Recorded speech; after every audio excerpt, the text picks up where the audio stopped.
안녕하세요. 잡시광입니다. 트럼프 미국 대통령의 휴전 압박에 굴하지 않고 있는 블라디미르 푸틴 러시아 대통령이 제2의 우크라이나 전쟁을 꿈꾸고 있는 것일까요? 유럽에서 러시아의 심상치 않은 움직임이 또다시 포착됐습니다. 이번 타깃은 바로 북유럽의 강소국 핀란드입니다.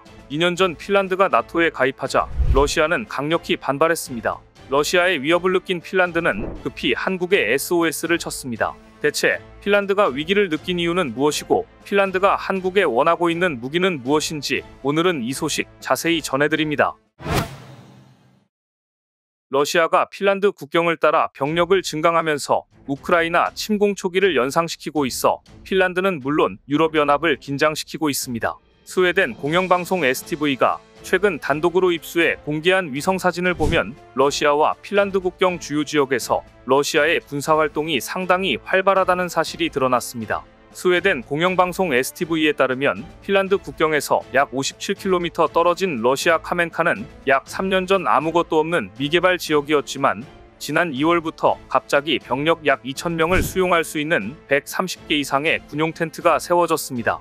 핀란드 국경에서 175km 떨어진 페트로자보츠크에는 장갑차 수십 대를 수용할 수 있는 대형 창고 3개가 이미 완공됐고 네 번째 창고도 추가로 건설 중입니다.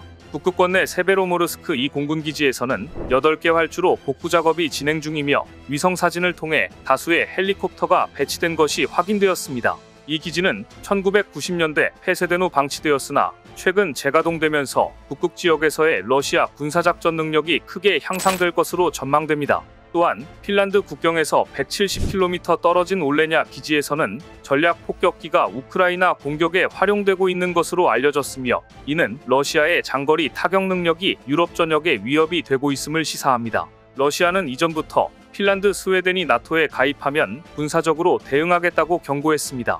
실제로 핀란드가 나토에 가입한 후 푸틴 대통령은 핀란드 국경 근처에 레닌그라드 군관구를 창설하고 군부대를 추가 배치하겠다고 밝힌 바 있습니다. 핀란드 군사분석가 에밀 카스타엘미는 핀란드 등 일부 국가의 가입으로 나토가 세력을 확장했으며 이에 따라 러시아는 북서쪽 국경에 신속하게 군사 인프라를 구축하라고 명령함으로써 전쟁에 대비하는 듯 보인다고 분석했습니다. 그런데 문제는 러시아가 핀란드 국경과 가까운 지역에 병력을 집결시키는 현 상황이 바로 2022년 2월 러시아가 우크라이나 침공전쟁을 시작하기 직전과 완전히 똑같은 양상으로 전개되고 있다는 점입니다. 2022년 당시 전쟁 발발 3개월 전 러시아군이 우크라이나 국경 인근 지역에 병력을 집결시키는 모습이 담긴 위성사진이 공개됐지만 당시 러시아군은 서방의 우려가 근거 없는 모함이라며 일축한 바 있습니다. 푸틴 대통령은 최근에도 나토 회원국을 공격한다는 생각은 완전히 말도 안 된다고 말했는데 일부 전문가들은 이런 발언이 우크라이나 침공 직전에 푸틴이 했던 거짓말을 연상시킨다고 지적했습니다.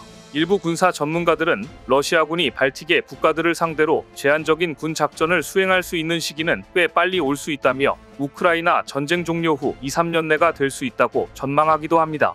핀란드와 스웨덴은 그야말로 좌불안석입니다.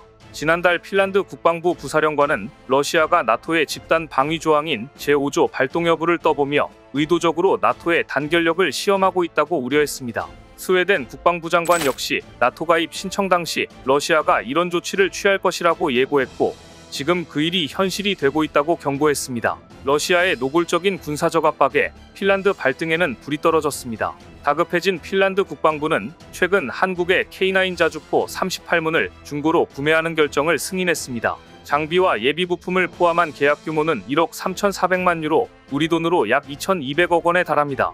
핀란드는 이미 2017년 K9 자주포 48문을 구매한 것을 시작으로 2021년과 2023년에 각각 5문씩을 추가 도입한 바 있습니다. 이번 38문까지 더하면 총 46문의 K9 자주포를 운용하게 됩니다. 신품이 아닌 중고 K9을 선택한 핀란드의 결정은 현재 상황의 긴박함을 여실히 보여주는데요. 언제 터질지 모르는 러시아의 위협 앞에서 새 제품 생산을 기다릴 여유조차 없다는 뜻으로 해석될 수 있습니다. 결국 러시아의 군사적 압박에 대응하기 위한 핀란드의 선택은 한국제 K9 자주포였습니다. 북유럽의 혹한기 환경에서 검증된 K9의 성능이 핀란드 지형에 최적화된 것으로 판단했으며 기존 유럽제 무기체계 대비 가격 경쟁력이 결정적 요인일 것입니다. K9 자주포의 북유럽 수출은 단순한 무기 거래를 넘어 한국의 국방기술력 신뢰성을 입증하는 계기가 될 것입니다. 또한 유럽 안보 협력 체제 내에서 한국의 입지를 강화함으로써 향후 추가적인 방산 수주 가능성이 높아질 것이며 이는 국내 방위산업 생태계에 긍정적 영향을 미칠 것으로 기대됩니다. 특히 한국 방산기업들로서는 북유럽 국가들과의 공동연구 개발 협력으로 첨단 군사기술 이전이 활성화될 수 있는 기반이 마련될 것으로 기대하고 있습니다. 한편 핀란드 라플란드 지역에 나토 전진부대가 주둔하면서 러시아와 중국의 정보 수집 활동이 급증하고 있는데요. 핀란드 보안정보국은 케미 항구를 통해 입국하는 나토 장비에 대한 첩보 활동을 저지하기 위해 중국 국적 선박에 대한 특별 감시를 강화하고 있습니다. 이는 북극 항로를 둘러싼 지정학적 경쟁이 본격화되고 있음을 보여주는 사례입니다. 따라서 이러한 러시아의 확장적 군사행보에 대응하기 위해 한국은 나토와의 다각적 협력 채널을 구축해야 합니다. 핀란드와의 방산협력을 시작으로 북유럽 국가들과의 군사훈련 교류, 사이버 방어협정 체결 등을 단계적으로 추진할 필요가 있습니다. 아울러 우크라이나 재건사업 참여를 통해 획득한 현장 경험을 나토 표준 군사기술 개발에 접목하는 전략이 요구됩니다. 이렇게 중요한 시점에 한국은 K9 업그레이드 계획을 착착 진행시키고 있어 미국도 못한 걸 해냈다는 평가가 나오고 있습니다. 한화 에어로스페이스는 K9A3의 무인화와 58구 경장 주포를 선언했습니다. 한국이 아닌 다른 나라에서 이 이야기를 듣는다면 과연 이게 가능할까라고 할 정도의 높은 수준의 성능입니다. 대체 왜 K9A3를 새로운 플랫폼이라고 극찬하는 것일까요? 세계 최강의 방산 기술력을 보유한 미국도 실패한 기술을 한국은 어떻게 가능하게 했을까요? 바로 이 지점이 K9A3가 가진 의미이자 해외 군사 매체들이 깜짝 놀란 포인트입니다. 한화 에어로스페이스는 테스트 초기에 포탑이 발사 충격으로 미세하게 들리는 현상이 발생했고 장전기구가 높은 압력을 견디지 못해 손상을 입는 사례도 있었다고 밝혔습니다. 하지만 이를 해결하는 과정에서 한국 엔지니어들이 신형주 복좌기와 향상된 냉각 장치를 독자적으로 설계에 적용했고 포탑의 회전부나 내부 구조를 보강하는 데 성공했습니다. 이 두 가지 기술적 과제가 해결되면서 K9A3는 미국도 못한 기술을 확보하고 놀라운 안정성을 갖게 되었습니다. 사거리가 80에서 100km로 대폭 늘어났고 여기에 자동화 장전장치와 주포 냉각 시스템을 보강해 연사속도까지 분당 12발, 분당 10발을 목표치대로 달성했습니다. 이는 전세계 자주포 중에서도 그 유래를 찾기 어려운 수치입니다. K9A3가 보여주는 또 하나의 혁신은 유무인 겸용 운용입니다.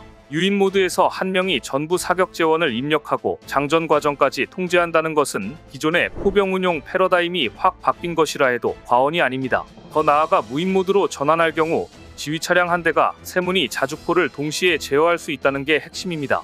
즉 병력이 부족하거나 위험 지역에 인력을 보내기 어려운 상황이라면 무인 모드로 전환해 원격으로 폭격 임무를 수행하는 시기입니다. 차체 방어도 크게 강화되었습니다. K9A3는 복합장갑과 경사장갑을 도입해 대전차 미사일이나 드론 위협에 대한 생존성을 높였습니다. 드론으로부터 공격받는 사례가 늘어나고 있는 만큼 원격 제어, 기관총이나 근접방어 무기체계의 탑재 가능성을 검토하는 시나리오도 제기됩니다. 미래 지상전에서는 자주포를 상대로 드론 로켓 등 다양한 위협이 동시에 쏟아질 수 있기 때문에 포병 무기의 생존 자체가 상당히 중요한 요소가 될 것이기 때문입니다. 러시아의 핀란드 국경 군사력 증강은 유럽, 아시아 연결 지점에서의 새로운 안보 도전을 의미하지만 동시에 한국 방산 산업이 글로벌 시장에서 입지를 다질 수 있는 전략적 기회로 작용하고 있습니다. K9 자주포 수출 성공 사례를 발판으로 삼아 유럽 방산 시장에서의 점유율 확대를 도모해야 하며 이를 위해 정부, 기업 간 협력 체계 고도화가 시급합니다. 아울러 러시아의 군사적 도발에 대비한 국제사회의 공조 강화에 적극 동참함으로써 한국의 국제적 위상을 제고해야 할 시점입니다. 오늘 준비한 소식은 여기까지입니다. 댓글을 통한 여러분들의 많은 의견 기다리겠습니다. 시청해주셔서 감사합니다.